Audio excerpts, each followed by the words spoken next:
Hey everyone, it's Chalen Jackson with Senior Marketing Specialists here today to talk to you a little bit about something that you've probably seen in the news a lot over the past 9 months or so, and that's the Postal Service Reform Act. There's been a lot of discussion about forcing all postal retirees onto Medicare and what this may mean for the future of their, federal entire retiree benefits, as well as what it could mean for the future of Medicare.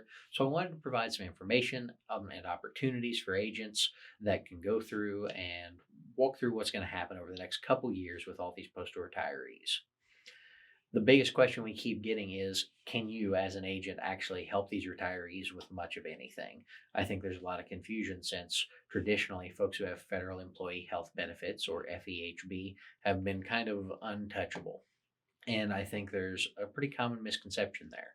There are some things you can do to help federal retirees, and increasingly so with this new rule, you may have opportunities to help postal retirees specifically. A couple things to know about the Federal Employee Health Benefits Program is that it is the largest group health insurance program in the country, serving around 9 million individuals through what is, rather than a single group plan, more of a private marketplace of plans for federal retirees created and managed by the Office of Personnel Management. So most retirees are going to have the option between 2 to 7 federal retiree plans, in some markets more, in some markets less, and they're going to pay varying premiums for varying levels of coverage. Federal retirees also have the option to suspend their federal employee health benefits to pick up a Medicare Advantage plan. But if they want to, say, pick up a Medicare supplement, they would actually have to cancel their FEHB benefits and would not be able to get them back unless they became reemployed by a federal entity. So that's a big thing to consider when you're talking to someone who's maybe coming onto Medicare for the first time, or even has been on Medicare for a while and is looking at, okay, do I want to stick with FEHB? Do I want to go the Medicare route? Which route makes the most sense? A lot of moving parts, no one size fits all solutions. Another thing to consider is this is not as big of a gap in coverage as maybe some people have been led to believe.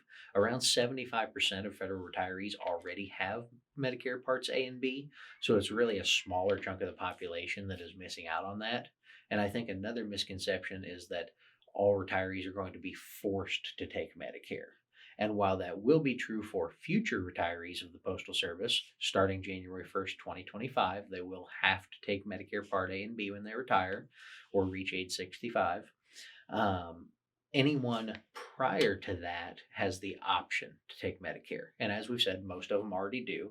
But of course, for the 25 or so percent that do not already have Medicare Parts A and B, they may face a late enrollment penalty. But a big part of the Postal Service Reform Act was trying to integrate everyone into Medicare. So we've created kind of a benefits holiday of sorts. Starting April 1st, 2024, and for the subsequent 6 months, postal retirees who did not enroll in Medicare Parts A and B when first eligible will have a special enrollment period to pick up original Medicare with no late enrollment penalty.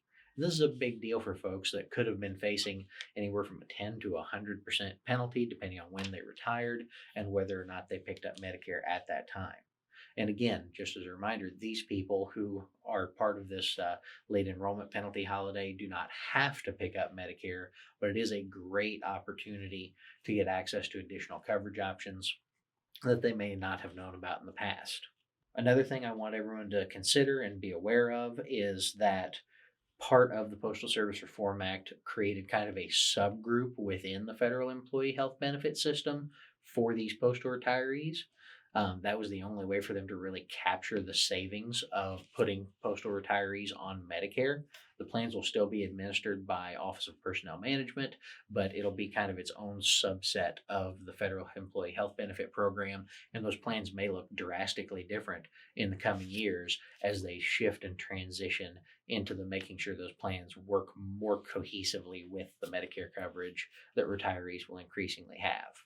Now, what that means for you as an agent is that you've got a lot of groundwork to do.